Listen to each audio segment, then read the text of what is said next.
가을이라고 황금색 넥타이를 매보았는데 트럼프가 된 것 같아서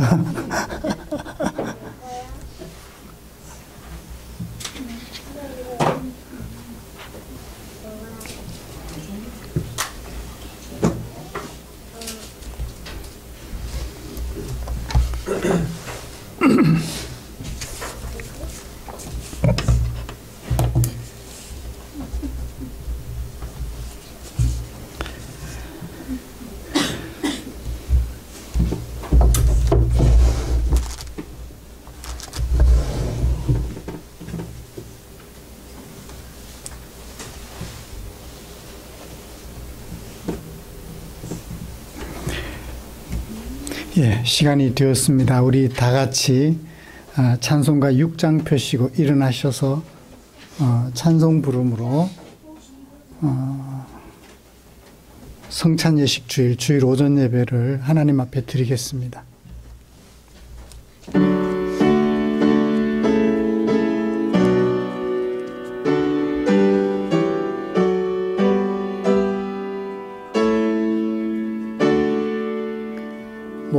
목소리 높여서 주 찬양하여라. 영광과 존귀와 위엄을 오늘이 다스리시는 만왕의 왕께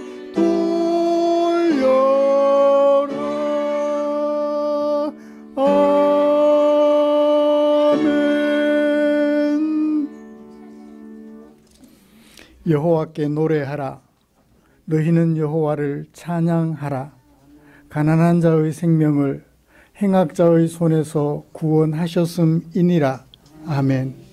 전능하사 천지를 만드신 하나님 아버지를 내가 믿사오며 그 외아들 우리 주 예수 그리스도를 믿사오니 이는 성령으로 잉태하사 동정녀 마리아에게 나시고 본디오 빌라도에게 고난을 받으사 십자가에 못 박혀 죽으시고 장사한 지 사흘 만에 죽은 자 가운데서 다시 살아나시며 하늘에 오르사 전능하신 하나님 우편에 앉아 계시다가 저리로서 산 자와 죽은 자를 심판하러 오시리라. 성령을 믿사오며 거룩한 공회와 성도가 서로 교통하는 것과 죄를 사하여 주시는 것과 몸이 다시 사는 것과 영원히 사는 것을 믿사옵나이다. 아멘. 찬송가 86장입니다.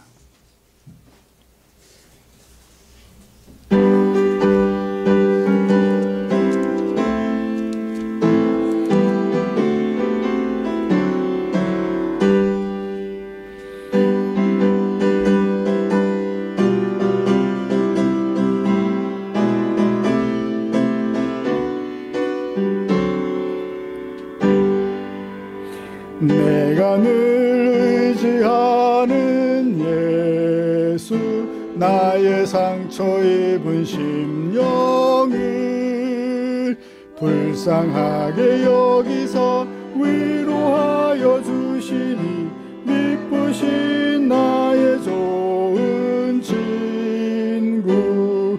내가 의지하는 예수, 나의 사모하는 친구. 나의 기도 들으서 응답하여 주시니 미쁘신 나의 좋은 친구. 주의 손 의지하고 살 때 나를 해할 자가 없도다. 주님 나의 마음을 크게 위로하시니 미쁘신 나의 좋은 친구. 내가 의지하는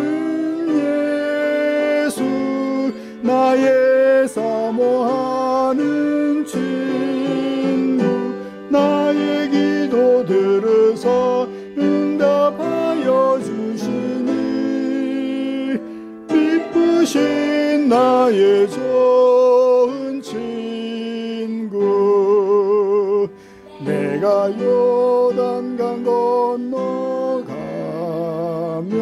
마음이 두려웠었던 때도 주가 인도하시니 어찌 두려워하랴 미쁘신 나의 좋은 친구 내가 의지하는 예수 나의 사모하는 친구 나의 기도 들으사 응답하여 주시니 미쁘신 나의 좋은 친구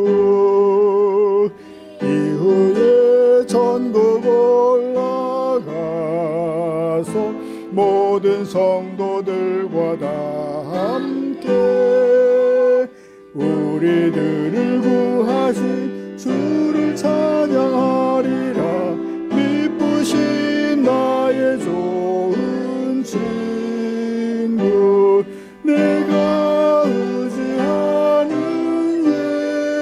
예수 나의 사모하는 친구 나의 기도 들으사 응답하여 주시니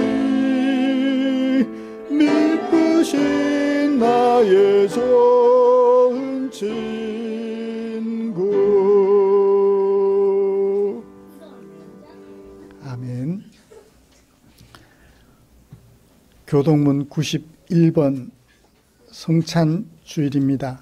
주보에 기록된 교동문 함께 교독하겠습니다. 예수께서 이르시되 나는 생명의 떡이니 내게 오는 자는 결코 줄이지 아니할 터이요 나는 하늘에서 내려온 살아있는 떡이니 이 떡을 먹으면 영생하리라.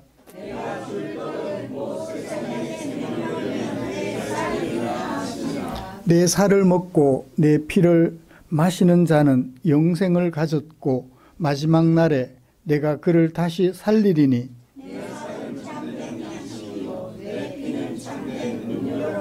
내 살을 먹고 내 피를 마시는 자는 내 안에 거하고 나도 그의 안에 거하나니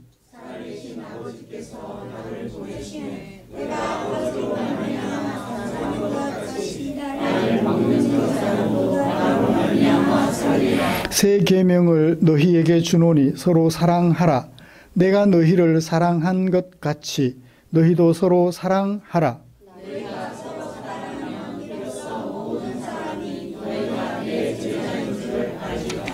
아멘. 찬송가 232장 자리에 앉으셔서 우리 함께 부르시겠습니다.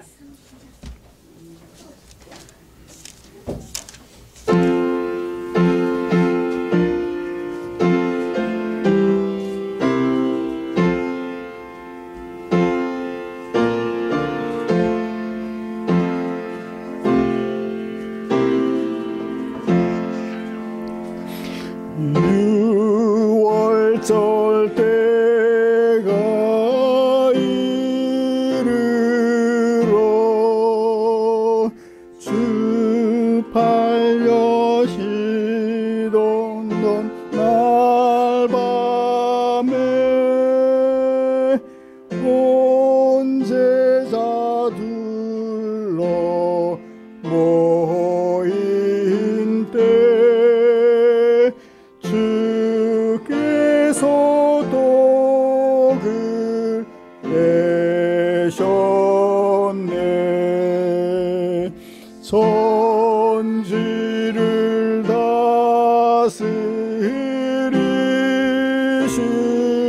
다스리시는 천부께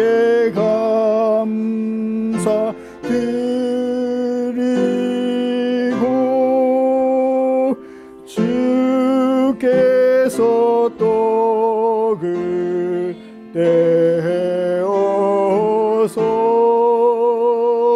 제자들에게 주셨네.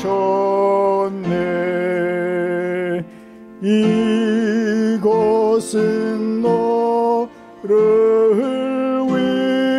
위한 몸, 다 함께 감사 먹으라. 인자의 죽음 전하며 날 기억하라 하셨네. 그 후에서 잔 들고 또다시 감사드리고 주님의 얼굴 빛나며 큰 힘여로 말씀하셨네. 이 잔은 너를 위한 피, 너희를 위한 새 언약, 영원한 언약 그대로 큰 은혜 부어 주셨네. 이 잔을 입에 댈 때에 너 나를 생각하여라.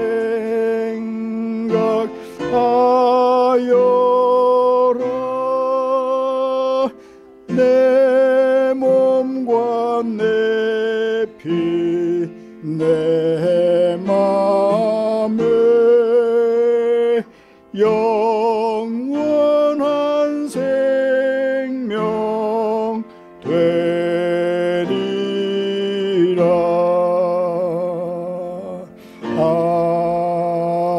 아멘. 이 시간 권영목 집사님 나오셔서 우리를 대표하여 기도해 주시겠습니다.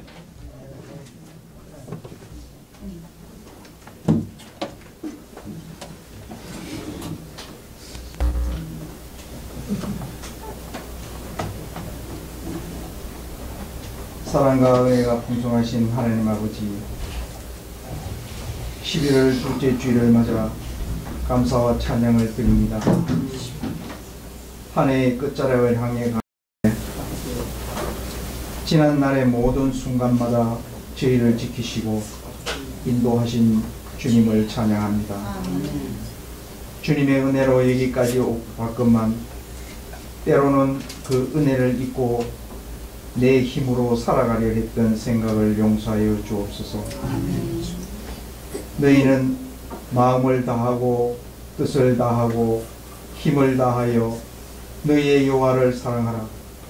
이 말씀처럼 우리의 삶의 중심이 하나님의 사랑으로 다시 세워지게 하옵소서. 우리의 가정에 주님의 평안이 거하게 하시고 부부가 서로를 존중하며 자녀들이 말씀으로 자라나게 하옵소서. 또한 연로하신 어르신들에게는 건강과 위로를, 젊은 세대에게는 꿈과 용기를 다하여 주옵소서. 이 혼란스러운 세상 가운데 하나님께서 우리들에게 요구하는 것이 무엇인지 기억하기를 원합니다.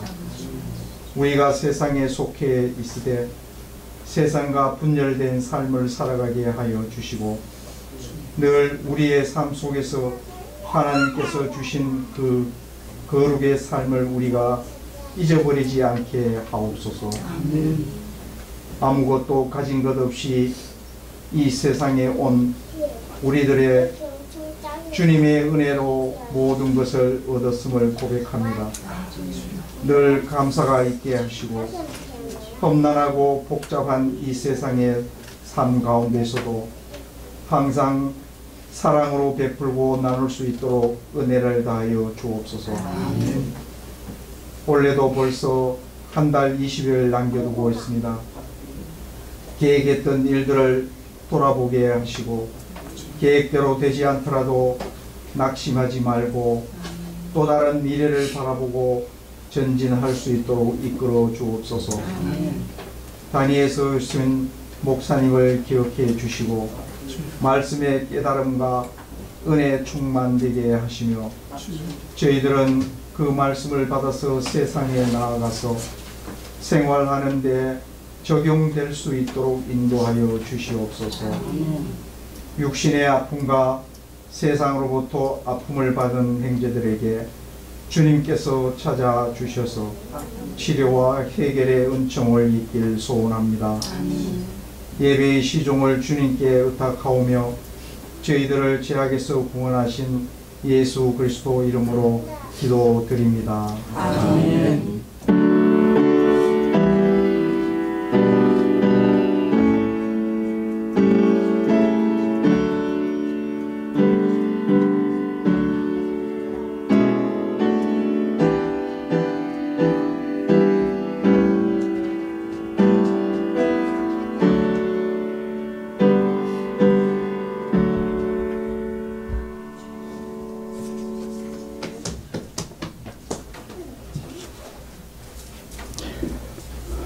감사합니다.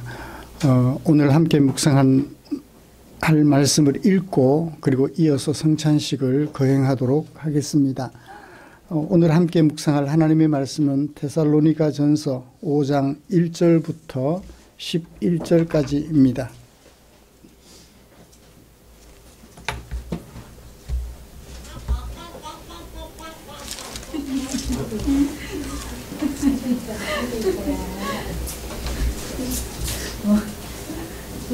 주와 소리예요.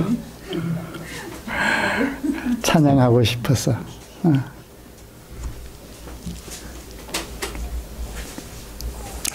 5장 1절부터 11절까지 한 절씩 교독하겠습니다. 형제들아, 때와 시기에 관하여는 너희에게 쓸 것이 없음은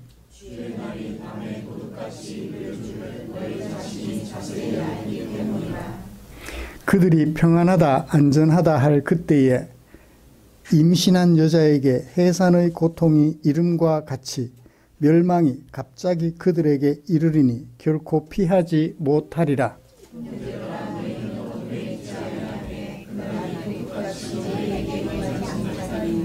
너희는 다 빛의 아들이요 낮의 아들이라. 우리가 밤이나 어둠에 속하지 아니하나니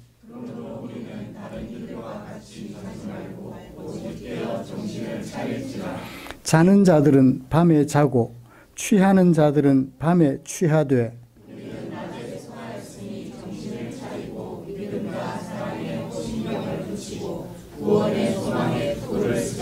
하나님이 우리를 세우심은 노하심에 이르게 하심이 아니요 오직 우리 주 예수 그리스도로 말미암아 구원을 받게 하심이라.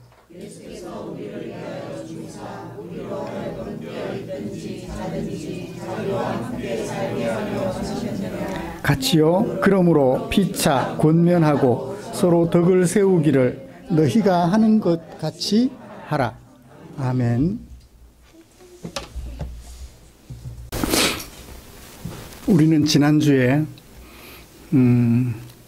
데살로니가 전서 4장 13절부터 17절 말씀을 통해서 서로 위로하라는 제목으로 하나님의 은혜를 나눴습니다. 예수님을 믿음에도 불구하고 순교를 당하는 일이 비일비재했던 초대교회 당시 순교자를 낸 가족들은 절망에 빠졌을 것입니다. 바울은 이처럼 가족들의 순교로 인하여 절망에 빠진 데살로니가 성도들에게 죽음에 대한 올바른 지식을 가르쳐 주셨지요. 바울이 가르쳐 주신 지식은 재림하실 예수님을 기다리는 하나님의 백성으로서 예수님과 함께 죽임당하거나 소천하신 가족들이 먼저 부활하고 살아있던 사람들도 변화하여서 그리스도와 함께 영원토록 살게 된다는 것이었습니다. 이런 지식에 기반하여 서로 위로함으로 오늘의 엄혹한 현실 속에서 믿음의 삶을 견지하도록 격려해 주셨지요. 사랑하는 성도 여러분, 지난 한 주간 동안 예수님을 믿음에도 불구하고 어려움을 당하거나 일찍 유명을 달리하게 되는 그런 상황들을 혹시 경험하셨나요? 그럴 때 우리는 어떤 생각하셨나요? 그리고 그렇게 어려움에 직면한 성도들을, 그래서 슬픔에 잠긴 성도들을 어떻게 위로해 주셨나요? 격려하고 위로하면서 오늘까지 함께 하신 줄 믿습니다. 이처럼 주께서 다시 오시는 그날까지 믿음 때문에 직면하게 되는 어떤 어려움 앞에서도 좌절하지 않고 서로 위로함으로 흔들리지 않는 믿음을 견지하려는 우리를 위해서 하나님께서는 당신의 마음을 성경에 담아 주셨지요. 오늘은 그 중에 데살로니가전서 5장 1절부터 11절에 담아두신 하나님의 마음을 살펴보면서 은혜를 나누려고 합니다. 먼저 우리가 함께 교독한 본문이 무엇을 어떻게 말씀하고 있는지 정리를 좀 해보고 그리고 설교 방향을 제시하도록 하겠습니다. 오늘 설교를 시작하면서 무엇을 설교할 것인지 그 도입부가 1절부터 5절에 기록되어져 있습니다. 때와 시기에 관하여 설교하겠다. 때와 시기에 관하여 설명하겠다. 그렇게 말씀하고 있습니다. 그러면서 두 가지 다른 케이스, 예수님의 재림의 때에 대한 두 가지 다른 견해들, 교회를 혼란에 빠뜨린 다른 두 가지 견해들을 제시해 주었습니다. 이것 때문에 너희들이 혼란을 겪고 있구나. 그래서 어떻게 하겠다? 때와 시기에 관하여 설명하겠다. 때와 시기에 관하여 설명했으면 그 다음에 핵심적인 내용은 뭐죠? 때와 시기는 머릿속으로 아는 거예요. 때와 시기에 관하여 머릿속으로 알았다면 그 다음에 뭘 해야 되죠? 중심문단. 데살로니가 교회를 향한, 때와 시기를 기다리는 데살로니가 교회를 향한 바울의 두 가지 권면. 두 가지 권면이 그러므로 라는 6절과 11절 두 가지 권면이 처음과 끝에 있습니다. 그리고 그 가운데 두 가지 권면을 하게 된 두 가지 이유를 기록해요. 왜냐하면 7절, 8절, 그리고 9절, 10절 두 가지 이유를 제시하면서 두 가지 권면을 하고 있습니다. 재림에 대하여 설명한 후에 재림을 기다리는 성도들이 살아야 할 삶의 모습, 왜 그런 삶을 살아야 하는지 소개하고 있는 것이 바로 오늘 우리가 함께 교독한 5장 1절부터 11절까지 말씀의 내용입니다. 이런 말씀에 근거해서 재림에 대하여 혼선을 빚고 있는 데살로니가 교회의 실상을 먼저 좀 살펴보려고 합니다. 데살로니가 교회가 재림에 관하여 혼선을 빚고 있지 않았다면 이런 설교할 필요 없겠죠? 잘 알고 있는데 정확하게 알고 있는데 흔들리지 않는데, 그런데 잘 알고는 있었던 것 같은데 흔들렸던 것 같아요. 1절을 보시면 그것에 관하여 너희에게 쓸 필요를 나는 느끼지 못했다. 왜? 잘 알고 있으니까. 잘 알고 있으면 혼선을 빚지 않아야 되는데 잘 알고 있음에도 불구하고 혼선을 빚었던 거예요. 그래서 저는 첫 번째로 잘 알고 있지만 그 잘 알고 있는 지식에 확고하게 서지 못함으로 혼선을 빚고 있었던 데살로니가 교회의 현실을 살펴보면서 오늘 우리 교회를 그 앞에 세워보도록 하겠습니다. 그리고 이어서 재림을 기다리는 교회에게 주신 바울의 두 가지 권면과 두 가지 이유를 살펴보면서 오늘 설교를 진행해 가도록 하겠습니다. 말씀 나눌 때 우리 안에 하나님의 감동하시는 은혜가 충만하게 되기를 소원합니다. 재림에 대하여 혼선을 빚고 있었던 데살로니가 교회의 모습을 볼까요? 만약 데살로니가 교회가 예수님의 재림과 관련하여서 일관되고 그리고 모든 교회가 공통적으로 같은 지식을 가지고 있었다면 바울은 5장 1절부터 11절까지를 굳이 쓰지 않았을 것입니다. 바울이 재림과 관련된 설교와 권면을 할 필요가 있었기에 이미 그들에게 소개하여 그들이 알고는 있었지만 혼선을 빚고 있는 그들의 모습이 안타까워서 한 번 더 그들에게 설교해주고 있는 것을 봅니다. 자, 그들이 재림에 대하여 혼선을 빚고 있었던 이유는 무엇일까요? 2절을 보시면 주의 날이 밤에 도둑같이 이를 것이야. 누가 하신 말씀이죠? 예수께서 하시는 말씀이에요. 밤에 도둑같이 임한다. 이 말 때문에 혼선이 빚어졌던 것 같아요. 예수님이 재림하신다는 건 알고 있는데 밤에 도둑같이 임할 것이라고 들려주셨던 그 말씀 때문에 혼선이 빚어졌던 것 같아요. 밤에 도둑같이 오면 어떻게 해야 돼요? 밤에 잠 안 자고 예수님 맞을 준비해야 되잖아요. 그래요, 안 그래요? 그렇죠? 밤에 도둑같이 오신다 하셨으니까 그 말씀하신 배경이나 의미는 잊어버리고 오직 그 말씀에 붙잡혀서 그 말씀이 가지고 있는 의미를 잘 몰라서 혼선을 빚고 있었던 거예요. 혼선을 빚고 있으니까 그들은 어떻게 했나요? 데살로니가전서 4장 11절부터 12절 말씀에서 우리가 이미 살펴봤습니다. 그들은 어떻게 했어요? 밤에 잠 안 자고 철야기도 하는 거예요. 예수님 맞을 준비해야 되니까.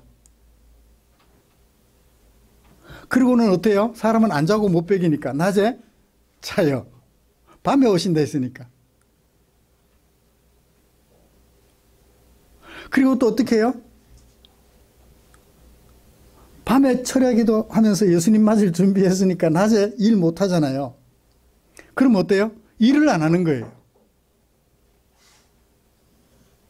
그저 예수님 맞을 준비하겠다고 밤잠 설치며 기도하고 주님 어서 오십시오 하고 있었던 거죠.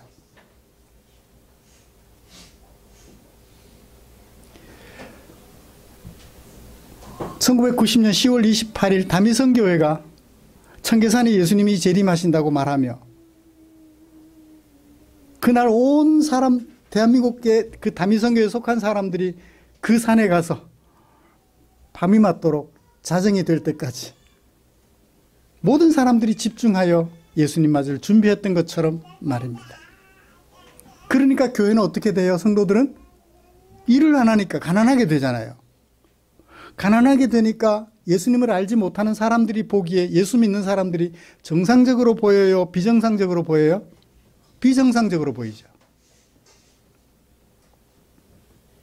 일을 해야 먹고 사는데 일도 안 하고 밤에 잠을 자야 사는데 밤에 잠도 안 자고 기도하고 대신에 낮에 자고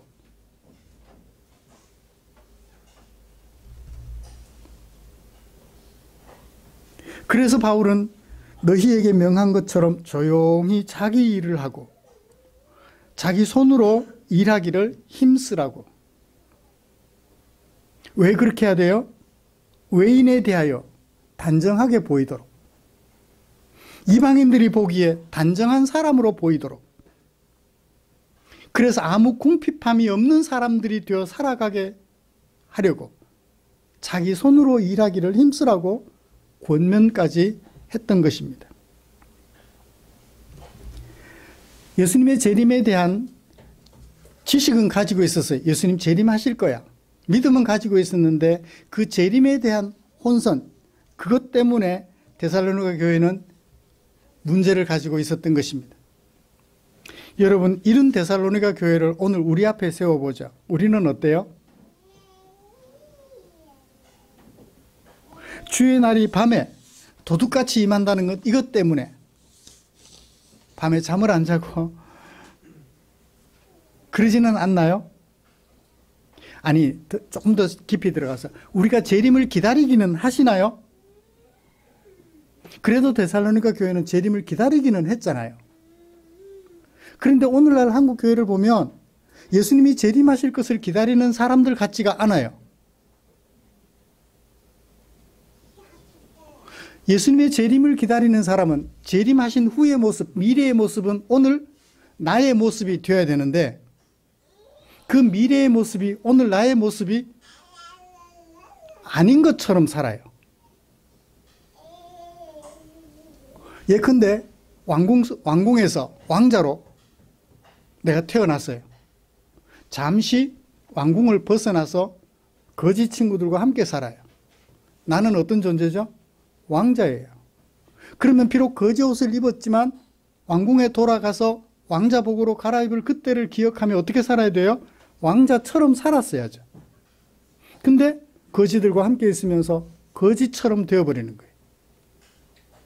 예수님을 믿고 하나님의 백성, 하나님의 자녀들이 되었는데 하나님의 자녀라는 생각은 까마득히 잊어버리고 세상 백성들과 똑같이 살아가는 거예요.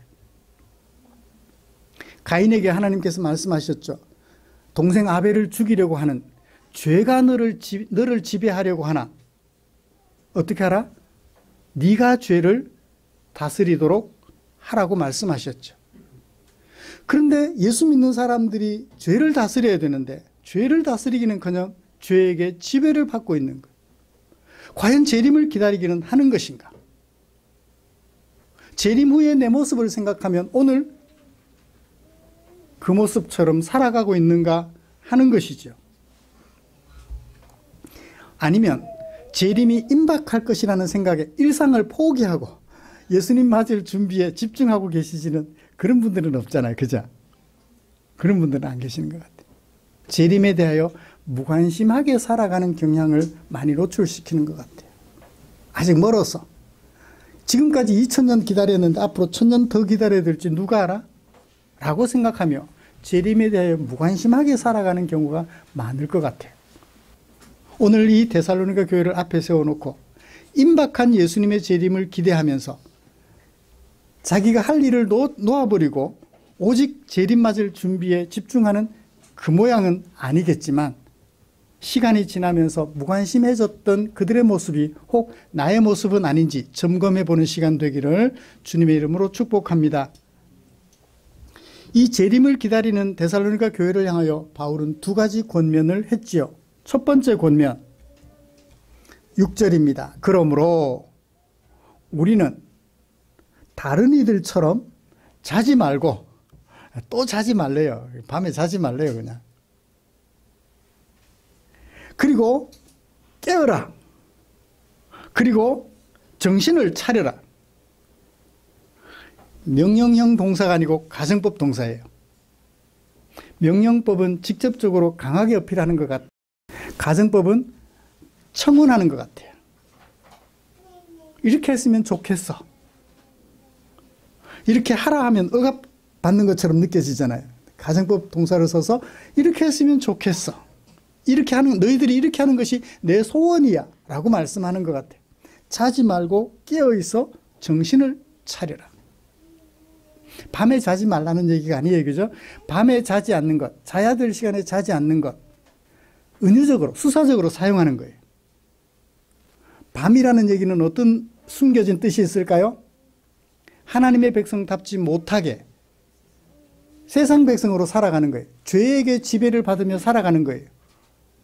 그게 밤에 자는 거예요. 죄가 지배하는 세상 속에서 죄의 지배를 받으며 살아가는 것, 밤에 자는 거예요. 깨어있어. 그런 밤에 깨어있어 정신을 차리는 거예요. 아, 내가 이렇게 살아서는 안 되는구나. 죄가 지배하는 세상 속에 살아가지만 죄가 지배하는 대로 살아서는 되지 않겠구나 하는 것을 생각하는 것이 정신을 차리는 거예요. 여기 정신 차리다라고 번역을 했는데요. 어디에서 벗어난다. 어디에서부터 벗어난다라는 뜻도 있어요. 어디에서 살고 있는데 죄가 지배하는 세상 속에서 살아가고 있는데 그게 밤에 자는 거예요. 그 밤에 벗어나는 것, 밤에 깨어 있는 거예요. 밤에서 벗어나는 것. 죄가 지배하는 세상에서 깨어나서 죄의 지배를 받지 않고 살아가는 것. 그게 정신을 차리는 거예요.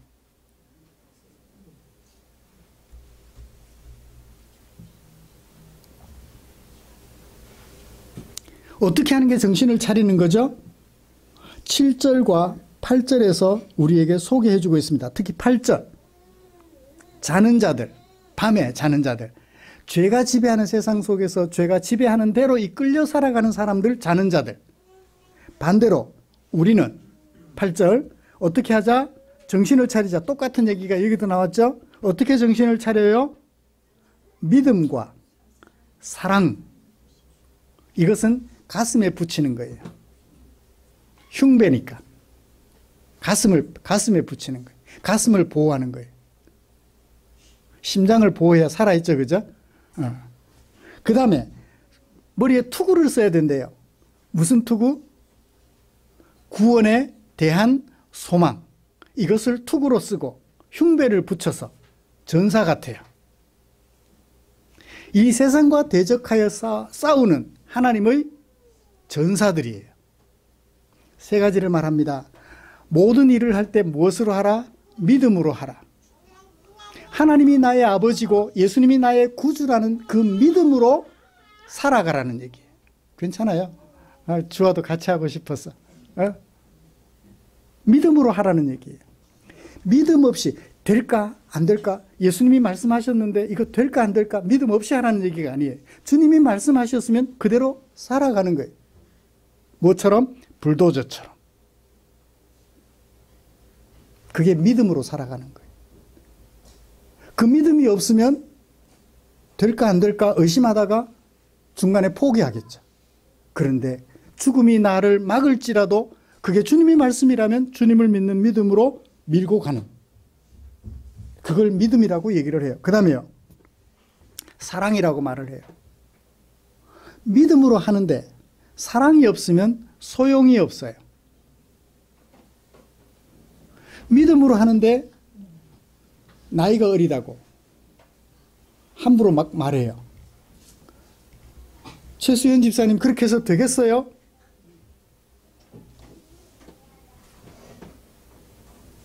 믿음으로 부족한 것을 예를 들어 지적해요. 근데 그 속에 무엇이 들어가야 돼요? 사랑이 들어가야 돼요. 그러실 수 있지요. 그렇게 되기까지 얼마나 힘드셨겠어요. 그런데 계속 그렇게 할 수 없잖아요. 우리 같이 손잡고 일어나 봅시다. 나도 그럴 수 있었다. 나도 그럴 수 있다라는 얘기들을 하면서 격려하고 위로하는 사랑이 바탕이 된 믿음의 삶. 이 두 가지는 예수 믿는 우리에게 필수적 요소예요.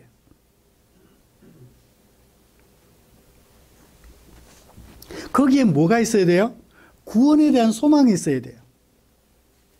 하나님께서 예수님을 이 땅에 보내셔서 죄가 지배하는 이 세상 더 이상 계속되지 않고 하나님의 의가 지배하는 새로운 세상에서 우리를 살게 하시는 온전한 구원이 이루어질 때 그때에 대한 소망을 가지고 살아가는 것을 뭐라고 말해요?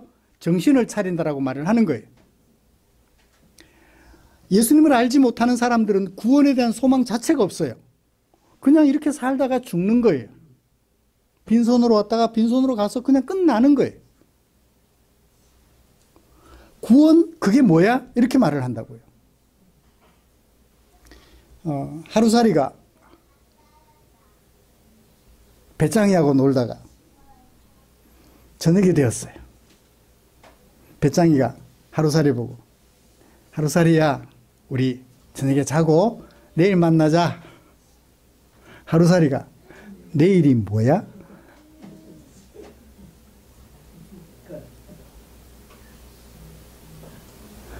배짱이가 개구리하고 놀다가 겨울이 왔어요. 개구리가 말해요. 배짱이야, 겨울잠 자고 내년에 만나자. 배짱이가 말해요. 내년이 뭐야? 예수님의 재림 이후 우리에게 있을 온전한 구원, 죄의 지배를 받는 세상이 아니라 의가 죄를 지배하는 세상, 의가 온전히 팽배한 그 세상에 대하여 알지 못하면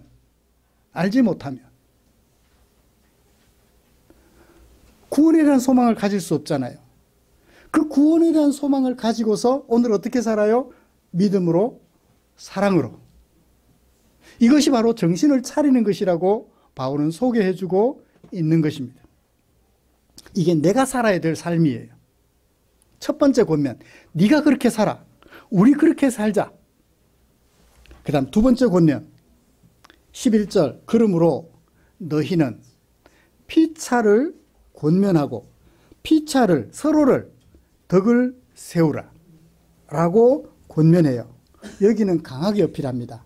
했으면 좋겠다가 아니라 반드시 그렇게 해야 되라고 명령법 동사로 소개를 했어요. 이 권면하다라는 말은 격려하다라는 거예요. 눈에 있는 티끌을 꼬집어 주라는 얘기가 아니고 격려해 주라는 얘기예요. 격려해 주라. 서로를 하나님의 백성으로 하루하루 살아갈 수 있도록 서로 격려해 주라는 거예요. 어제 저녁에도 당신 그렇게 사신다고 애쓰셨습니다. 어제도 애쓰셨습니다. 저녁에 편히 쉬고 내일 또 살아갑시다 라고 격려하라는 얘기예요. 그 다음에 덕을 세운다라는 얘기는 넘어지는 것을 바로 세우다. 지금 울산에 화력발전소 하나가 넘어져서 몇몇 사람들이 매몰돼서 찾을 수 없는 상태가 되었다고 하죠. 넘어진 것을 바로 세우다.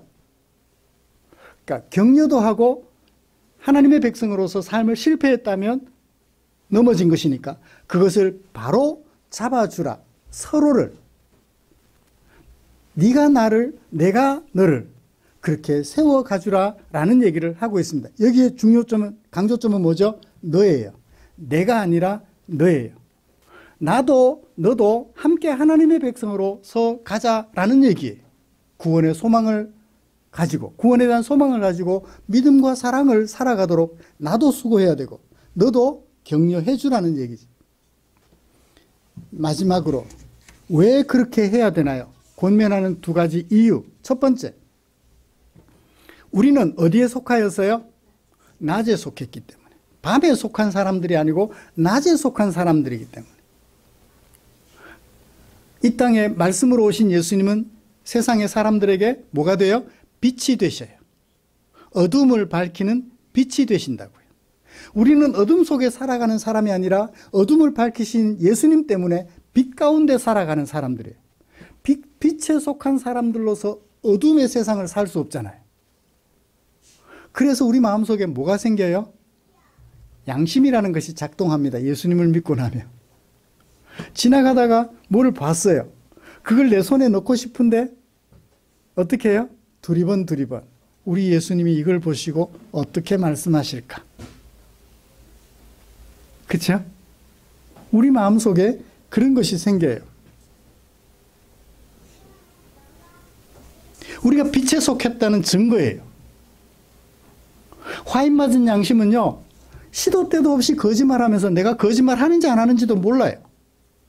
그런데 예수님을 믿게 되면 내가 생각하는 것이 하나님 보시기에 옳을까? 자주자주 생각해요.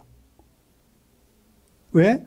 우리는 빛에 속했기 때문에 어둠에 있는 일들을 하게 되면 마음에 찔림이 있는 거예요. 화인 맞은 양심이 아니기 때문에 그렇습니다. 그 다음에 두 번째 이유는 뭐라고 제시하나요? 9절에 하나님이 우리를 세우셨다. 이 세우다라는 말을 조금 더 쉽게 이해할 수 있도록 번역한다면 임명했다. 하나님의 형상으로 우리를 임명했다. 뭘 하려고 임명했어요? 구원을 얻는 사람이 되도록 임명하셨다. 노하심에 이르게 함이 아니라 구원에 이르게 하려고 임명하셨다. 하나님의 형상으로.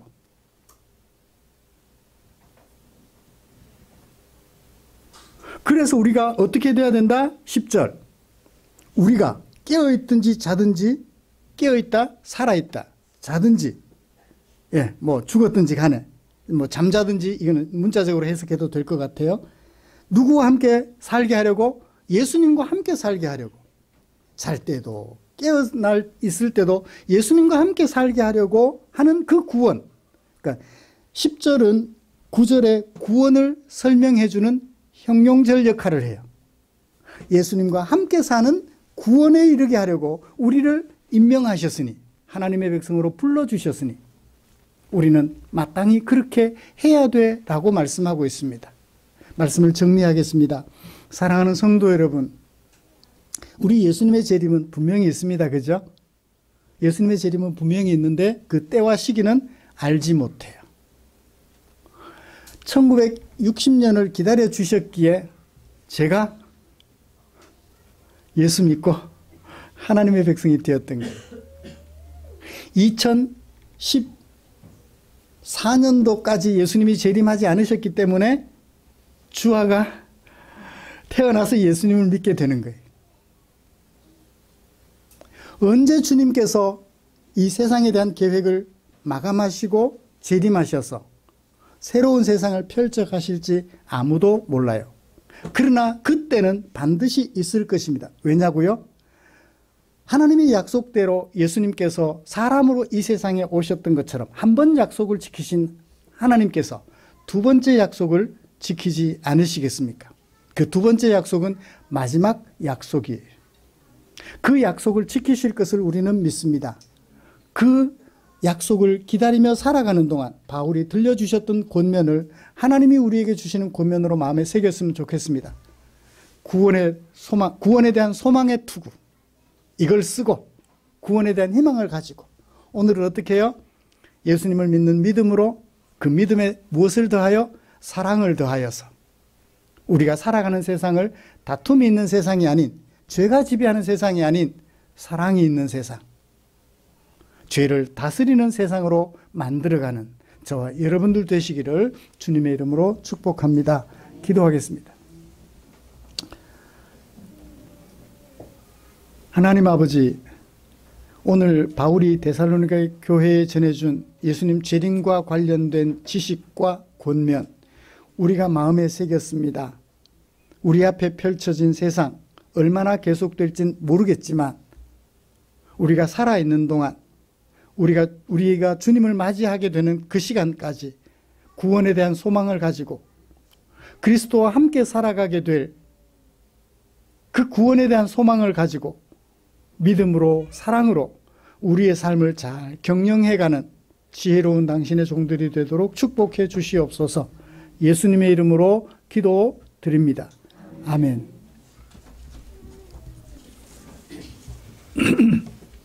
찬송가 634장 부르시면서 준비한 헌금 드리겠습니다.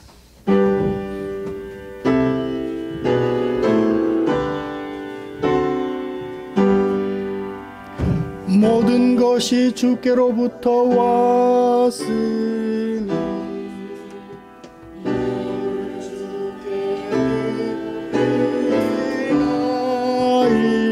나이다.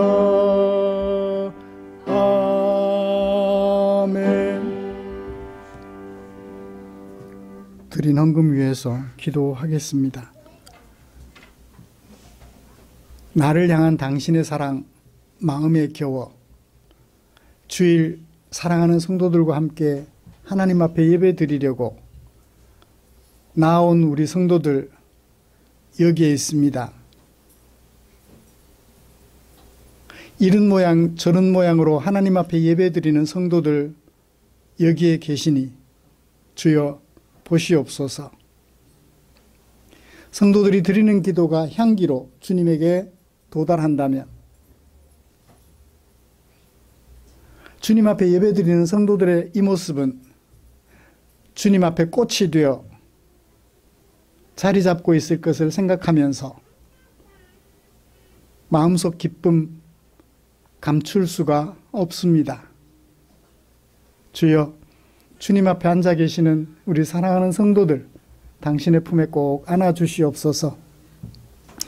예배드리면서 내게 사용하라고 맡겨주신 물질 가운데 얼마를 아버지의 뜻을 조차, 나 아닌 너를 위하여 사용되기를 원하는 아버지의 뜻을 조차 헌금으로 구별해 두었다가 교회 앞에 드렸습니다. 아버지의 뜻에 복종하기를 늘 주저하지 않는 당신의 백성들 당신의 품에 꼭 안아주시옵소서. 드린 물질 축사해 주시기를 원합니다. 주님이 축사하시면 주려 배고파하는 지체들, 삶의 무게에 물려 쓰러져 있는 지체들 채워드리고 일으켜 세워드리는 일에 쓰고 남음이 있을 줄 믿사오니 우리 주님 축사해 주시옵소서. 그래서 헌금 드린 성도들의 마음이 마음속 깊은 곳에서부터 감격이 일어나도록 우리 주님 축사하여 주시옵소서. 예수님의 이름으로 기도드리옵나이다. 아멘.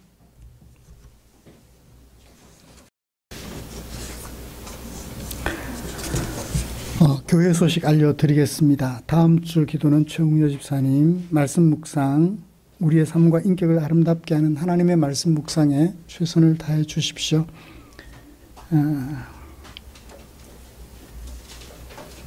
밥도 먹어야 되겠지만 말씀도 드셔서 하나님의 백성으로서의 생명을 잘 건강하게 유지해 가시기를 바랍니다. 다음 주일은 추수감사주일로 지킵니다. 그리고 교회 달력 26년 달력 준비되어 있습니다. 뒤에 있으니까요. 챙기셔서, 작년에 너무 커서 몇 년 동안 계속 글자가 커서 좋긴 한데 좀 작게 만들었어요. 그래서 26년도 달력 준비했으니까 가지고 가셔서 가정에 걸어 두시고, 또 혹 전도하고 싶은 이웃 가정들 달력이 준비되어 있지 않다면 나누어 주셔서 그렇게 하나님의 사랑 나눠드리는 일에 활용하시면 좋겠습니다. 곁에 계시는 지체들과 인사 나누시죠.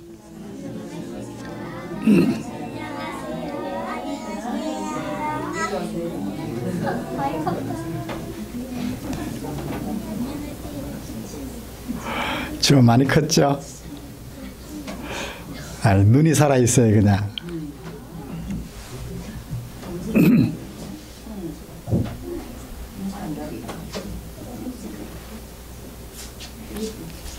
아.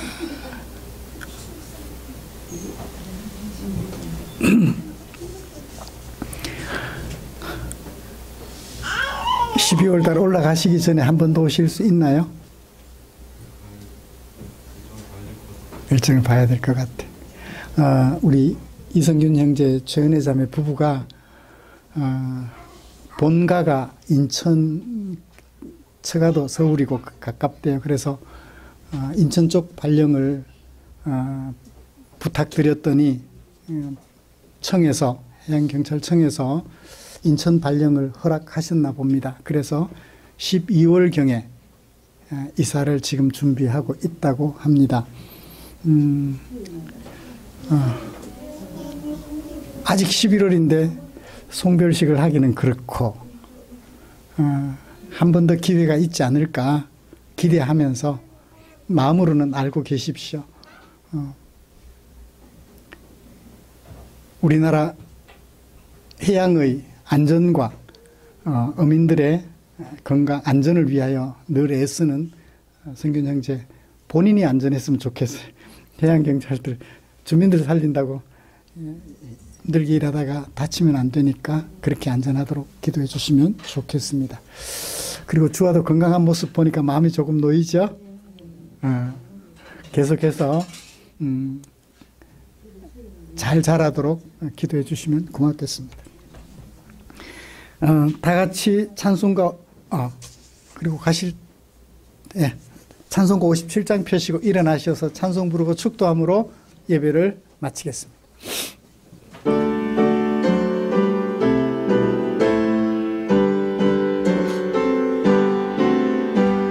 오늘 주신 말씀에 새 힘 얻어서 세상으로 나가서 살아갈 때에 나 혼자 힘으로 늘 부족하오니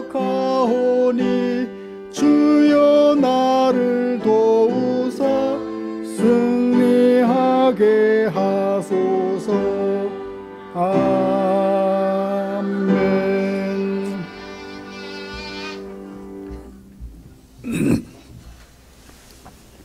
우리 구주 예수 그리스도의 은혜와 하나님 아버지의 지극하신 사랑하심과 성령 하나님의 인도하시고 위로 충만, 교통 격려하시는 은혜가 이제 내가 낮에 속한 하나님의 백성임을 기억하고 우리를 자든지 깨든지 그리스도와 함께 살게 하시려고 우리를 구원의 자리로 임명하셨다는 사실을 마음에 새겨 한순간도 정신 차리지 못하는 삶이 없도록 살아가려고 다짐하면서 예배를 마치고 귀가하는 모든 성도들 위해 지금부터 영원토록 함께 계시기를 축원하옵나이다. 아멘.